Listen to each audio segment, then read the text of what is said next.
Si vous avez survécu en tant que mitrailleur pendant la Première Guerre mondiale, vous étiez considéré comme l'un des chanceux. Mais survivre signifiait vivre avec ce que vous aviez fait avec cette arme pour le reste de votre vie. Voici l'histoire des hommes qui ont opéré l'arme la plus meurtrière de la Grande Guerre, mais que tout le monde sur le champ de bataille essayait de tuer. Alors, comme nous le faisons toujours, revenons là où tout a vraiment commencé pour les mitrailleuses. À l'époque des mousquets et des armes à chargement par la bouche, la première tentative pour obtenir une plus grande puissance de feu consistait à regrouper plusieurs canons ensemble dans ce qu'on appelait des canons à voler. Mais ceux-ci étaient loin de ce qu'on pourrait appeler des mitrailleuses, puisqu'ils tiraient une seule salve et devaient ensuite être complètement rechargés. Mais ensuite vint Richard Jordan Gatling, avec son, vous l'avez deviné, canon Gatling. Bien qu'il ne s'agissait pas tout à fait d'une mitrailleuse, c'était la première chose qui tirait vraiment comme telle. Il était purement mécanique, utilisant une manivelle pour faire tourner plusieurs canons. Et pendant qu'il tournait, il passait par des positions de chargement, de tir et d'extraction, le tout entraîné par ce même mouvement mécanique. C'était essentiellement un fusil à verrou à tir très rapide plutôt qu'une véritable mitrailleuse. Les armées étaient sceptiques au début, mais pour la première fois dans l'histoire, un seul soldat ou une petite équipe pouvait délivrer une cadence de tir incroyable. Les grandes puissances commencèrent à s'équiper de canons Gatling, mais ils ressemblaient davantage à de l'artillerie.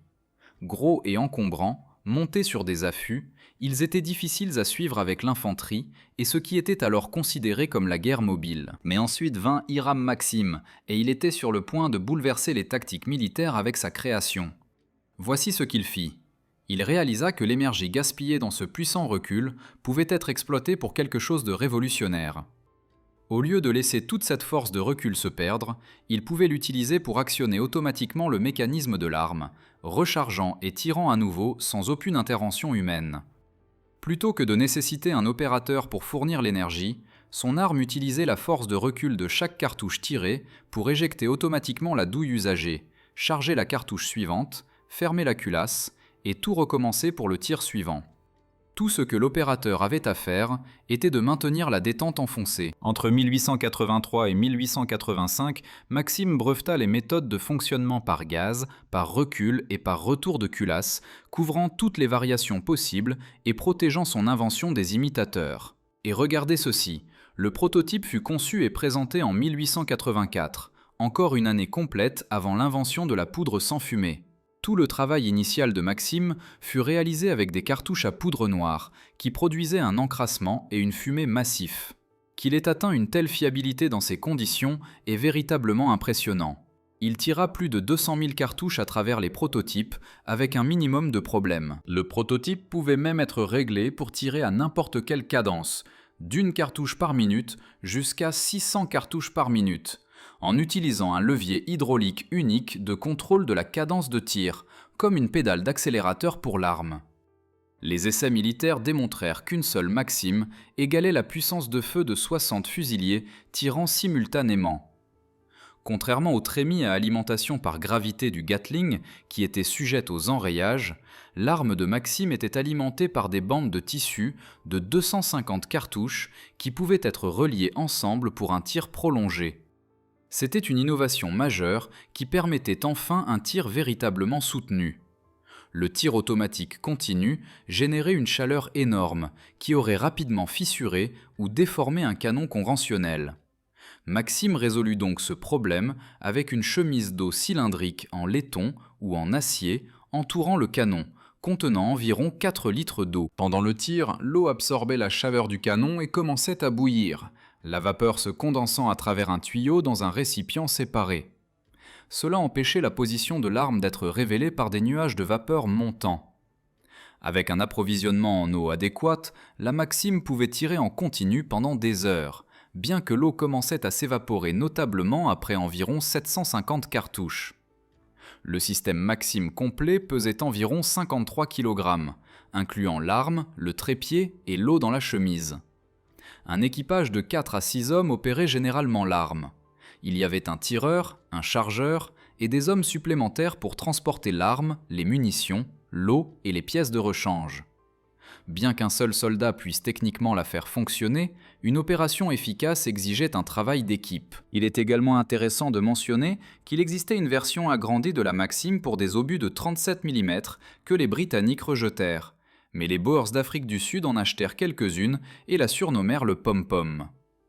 Quand le conflit avec les Britanniques commença, les Boers utilisèrent essentiellement la propre arme de la Grande-Bretagne contre eux, avec un effet horrifiant, cachant ces armes près des batteries d'artillerie britanniques et en décimant un bon nombre. Ce n'est pas le sujet de cette vidéo, mais c'est tout de même intéressant à mentionner en aparté. Bon, alors au début, les armées étaient sceptiques quant à l'adoption de l'arme. Les opinions allaient de son inutilité, pour ce qui était considéré comme la guerre moderne, à son coût trop élevé parce qu'elle consommait trop de munitions, jusqu'à simplement ne pas comprendre comment elle pourrait même être utilisée sur un champ de bataille. Mais lentement mais sûrement, elle suscita de l'intérêt, et les grandes puissances commencèrent à l'adopter. Tout le monde sentait que quelque chose de grand se préparait. Cependant, personne n'aurait pu imaginer à quel point cela allait vraiment devenir énorme, et à quel point la création de Maxim allait devenir meurtrière. La conception Maxim engendra 3 variantes majeures qui allaient définir la Première Guerre mondiale. La MG08 allemande était chambrée pour la cartouche Mauser de 7,92 x 57 mm. La Vickers britannique en cartouche britannique de 303 acquit un statut légendaire pour sa fiabilité, comme lorsqu'elle délivra un tir soutenu pour interdire aux Allemands une certaine zone pendant une opération, tirant pendant 12 heures d'affilée.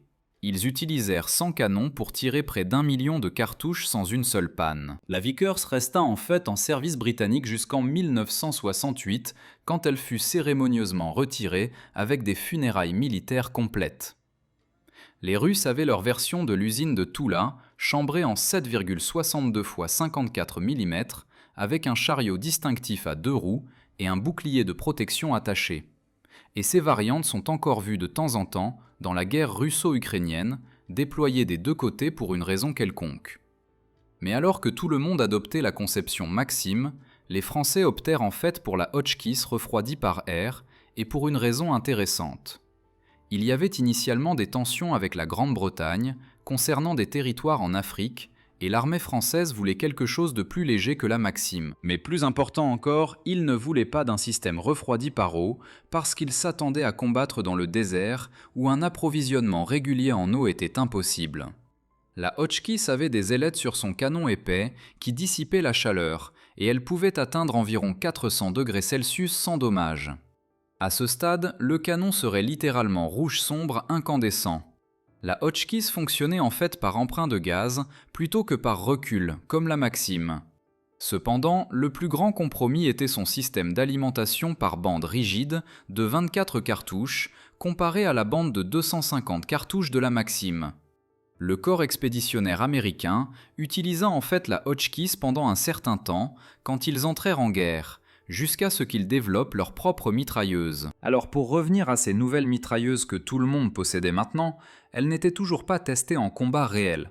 Et tout le monde, aussi malsain que cela puisse paraître, mais nous les humains sommes une espèce assez étrange, était impatient de les essayer sur d'autres personnes. D'abord vinrent les bains de sang coloniaux, où la Maxim allait commencer son histoire écrite dans le sang.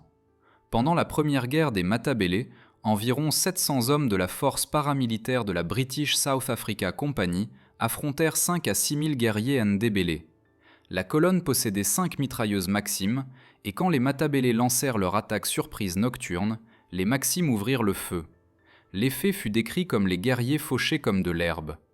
Environ 1500 guerriers furent tués, tandis que les Britanniques perdirent 4 hommes. Une semaine plus tard, à Bembezi, 2000 fusiliers Matabele et 4000 guerriers attaquèrent à nouveau. Environ 2500 de plus furent fauchés par les Maxim. Il y eut pas mal d'autres exemples de ce que quelques mitrailleuses Maxim pouvaient faire à une attaque d'infanterie en masse. Cependant, pour une raison quelconque, cela fut minimisé parce qu'ils combattaient les armées moins développées des États coloniaux. On estima que dans ce qu'ils appelaient la guerre européenne civilisée, les choses ne seraient pas comme ça. Même la guerre russo-japonaise ne fut pas un avertissement assez fort sur la façon dont la mitrailleuse rendait les vieilles tactiques de charge obsolètes et incroyablement coûteuses. Ils pensaient encore que combattre en Europe n'allait pas être comme ça. Alerte divulgachage, cela va être bien, bien pire. Quand les canons d'août 1914 ouvrirent le feu, Chaque grande puissance s'attendait à ce que tout soit terminé pour Noël. Les généraux planifiaient une guerre courte et décisive de mouvement. La doctrine militaire restait attachée à l'offensive, et les théoriciens d'avant-guerre croyaient que la victoire viendrait non pas d'une tactique supérieure, ou même d'un armement supérieur, mais d'une volonté supérieure. Et personne ne pouvait même imaginer à quel point ils allaient avoir tort, aux dépens de millions de vies de jeunes soldats.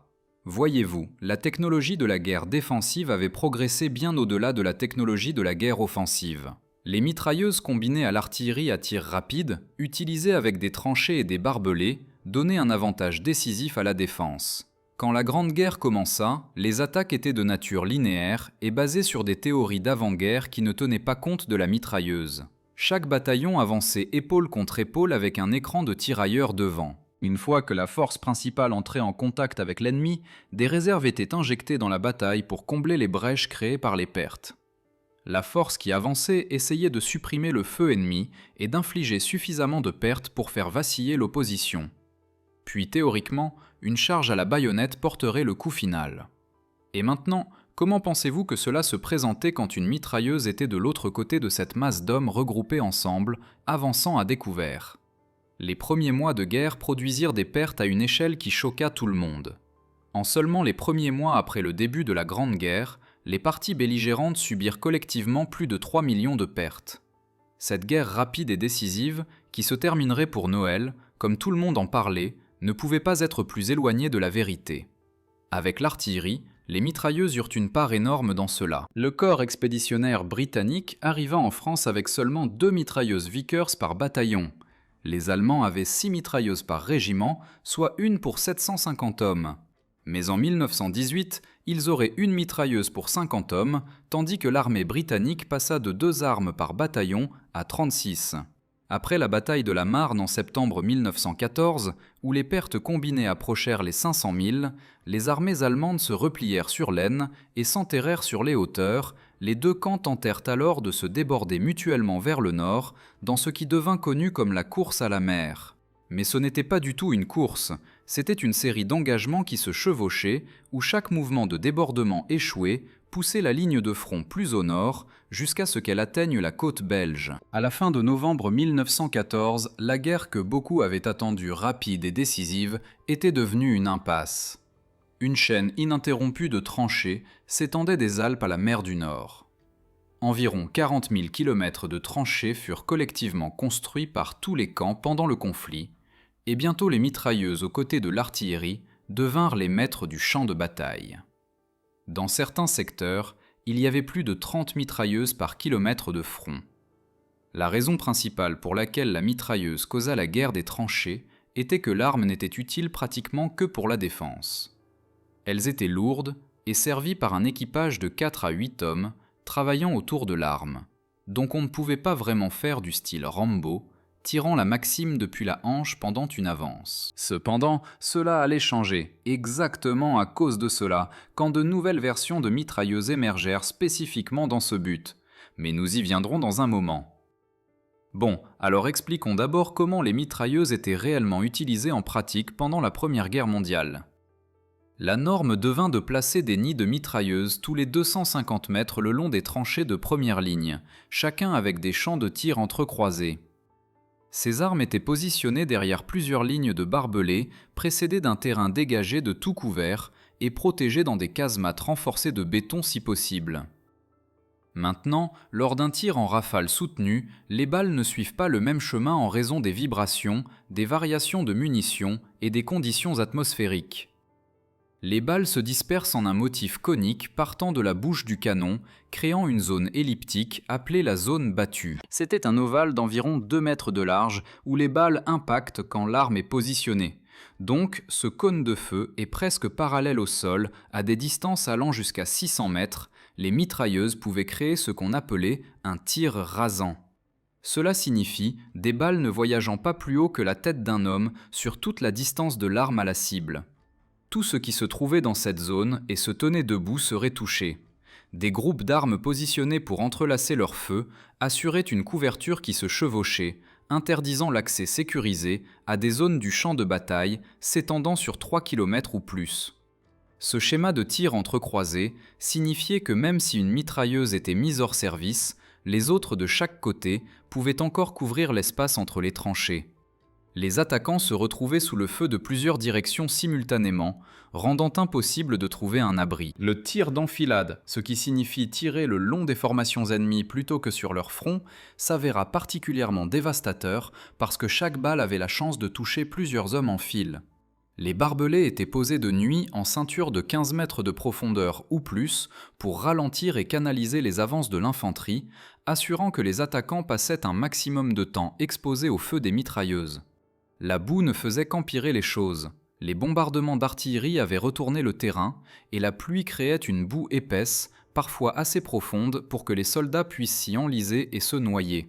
La domination de la mitrailleuse défensive fut le facteur contributif le plus important à l'attrition broyante et aux pertes stupéfiantes de la Première Guerre mondiale. Alors que l'artillerie causa environ 60 à 70% des pertes sur le front occidental, les mitrailleuses furent responsables d'environ 20 à 40% des morts au combat. Alors, à quoi ressemblait vraiment la vie de l'équipage de mitrailleuses ? Eh bien, pas vraiment relaxante, ni nulle part en sécurité. Mais une chose est sûre, c'était excitant. Et par excitant, je veux dire terrifiant, avec un syndrome de stress post-traumatique sévère si vous aviez la chance de survivre d'une manière ou d'une autre à la guerre. L'équipage se composait du tireur qui visait et tirait. Le chargeur était assis à sa droite, alimentant les bandes dans l'arme. Des hommes supplémentaires transportaient les munitions, l'eau et les pièces de rechange, et aidaient à tout ce qui était nécessaire autour de l'arme. Quand l'eau manquait, les soldats urinaient dans l'arme pour la maintenir en fonctionnement. 2 compagnies d'infanterie entières étaient assignées simplement pour transporter les munitions pour les armes pendant les tirs prolongés. Le changement de canon était nécessaire environ toutes les heures pendant les opérations prolongées. Les armes exigeaient un nettoyage et une attention constants, et les enrayages devaient être dégagés aussi vite que possible, parce que chaque seconde où l'arme ne tire pas donne à l'ennemi le temps de se rapprocher. Et dans les conditions des tranchées avec la boue, la saleté et les débris partout, maintenir une mitrailleuse en fonctionnement était une bataille constante en soi. Les mitrailleurs et leurs positions étaient les cibles prioritaires sur le champ de bataille. Les bombardements d'artillerie les ciblaient spécifiquement avant les attaques, tandis que les tireurs d'élite essayaient d'abattre les tireurs ou de mettre les armes hors service pendant l'attaque. Des tactiques d'assaut d'infanterie furent conçues spécifiquement pour détruire les nids de mitrailleuses, et les grenades devinrent l'outil principal pour cela. Les Sturmtruppen allemands avaient des grenadiers, des soldats ne portant que des grenades à main pour neutraliser les positions de mitrailleuses, essayant de les atteindre par les côtés ou l'arrière. Les Britanniques créèrent les premiers chars spécifiquement pour contrer les barbelés et neutraliser les mitrailleuses. Vous voyez donc à quel point elles dérangeaient tous les camps. Et pendant que tout le monde essayait de les tuer, l'équipage de mitrailleuses devait continuer à tirer à tout prix, afin d'empêcher leur ligne de tomber lors d'une attaque lourde. Le corps de mitrailleuses britannique gagna son horrible surnom à cause de cela. Sur les 170 500 hommes, 62 000 devinrent des pertes. Ainsi, le corps fut appelé le Club des Suicidés. Il servait bien en avant de la ligne de front dans le cadre des tactiques de défense en profondeur, ce qui les rendait particulièrement vulnérables. Ils étaient des cibles stationnaires exposées à tout, des tirs d'artillerie aux tirs de fusil, et les remplaçants prenaient des positions sachant parfaitement que leurs prédécesseurs étaient morts au même endroit, eux-mêmes faisant maintenant face aux mêmes probabilités. L'Allemagne développa l'armure de tranchée Sappenpanzer pour ses tireurs. L'armure s'avéra efficace contre les fragments à basse vélocité et les éclats d'obus, bien qu'elle n'offrait aucune protection contre le tir direct de fusils à courte portée. Maintenant imaginez à quel point c'était horrible quand une attaque commençait. Une mitrailleuse a ouvert un feu continu frénétique pour briser la charge ennemie. Il tire littéralement jusqu'à ce qu'il soit touché, moment auquel l'homme suivant prend immédiatement le relais de l'arme. Il sait que ce moment viendrait, et que quelqu'un avant lui est venu remplacer le tireur tombé, et très probablement quelqu'un est sur le point de le remplacer lui aussi, à tout moment maintenant. Et il va être remplacé par quelqu'un d'autre quand il sera tué. C'est juste terrible si vous y pensez. La guerre des mitrailleuses dévasta à la fois ceux derrière les armes et ceux qui chargeaient contre elles. Des mitrailleurs individuels tuèrent plusieurs centaines d'hommes avançant devant leurs armes, détruisant le soldat mentalement et émotionnellement après des heures de carnage incessant. Même si vous survivez, Vous devez vivre avec le fait d'avoir fauché des centaines de personnes, les regardant sur le terrain découvert et observant comment ils tombent pendant que vous tirez.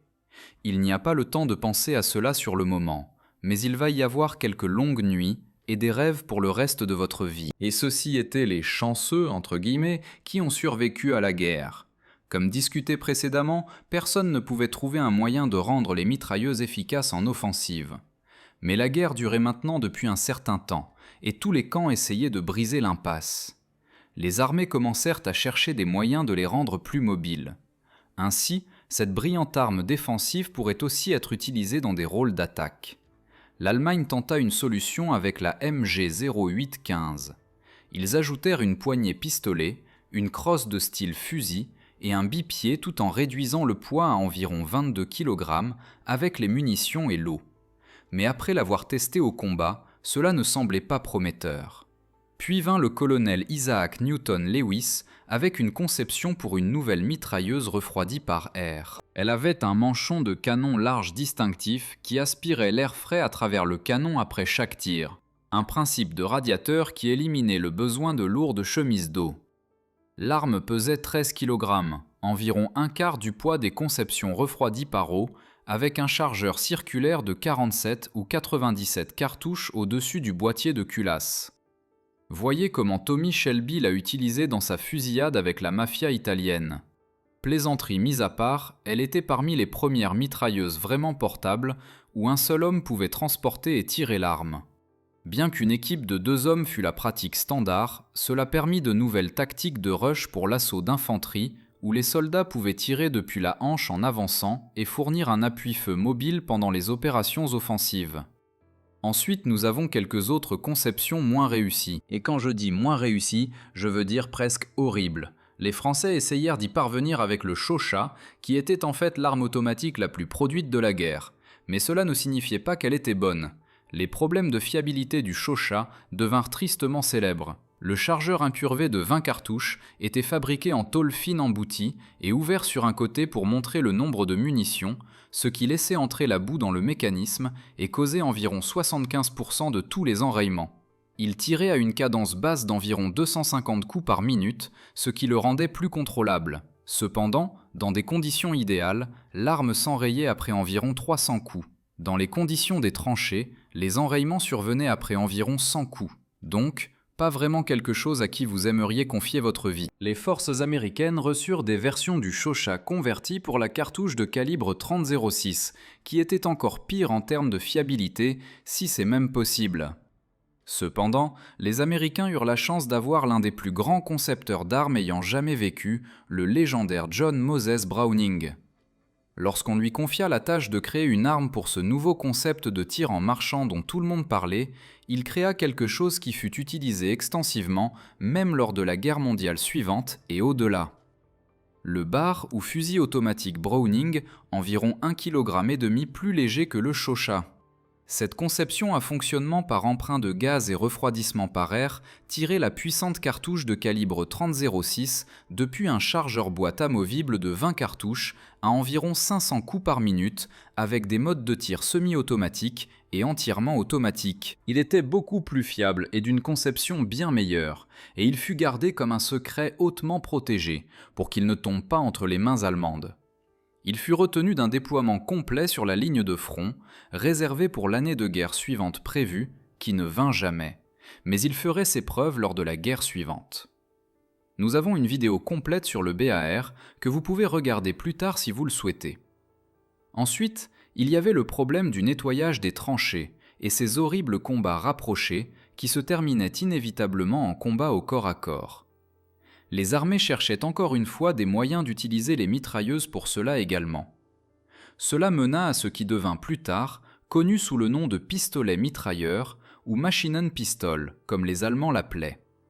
Ils créèrent en fait le premier pistolet mitrailleur, le MP-18. Chambré en 9 mm, elle armait leurs troupes d'assaut d'élite qui terrifiaient les Alliés lors d'attaques surprises rapides, pénétrant profondément dans leurs lignes. Nous avons une vidéo complète sur eux également, alors jetez un œil sur la chaîne si vous êtes intéressé. L'expérience de la Première Guerre mondiale donna la priorité aux mitrailleuses refroidies par air plus mobiles, et celles-ci prirent le dessus après la guerre. Elle caractériserait la guerre suivante avec des modèles uniques pour leur cadence de tir extrême, comme la MG-42 allemande, ou leur puissance destructrice lourde, comme la M2 Browning américaine en calibre 50. Mais la guerre des mitrailleuses est certainement la Première Guerre mondiale.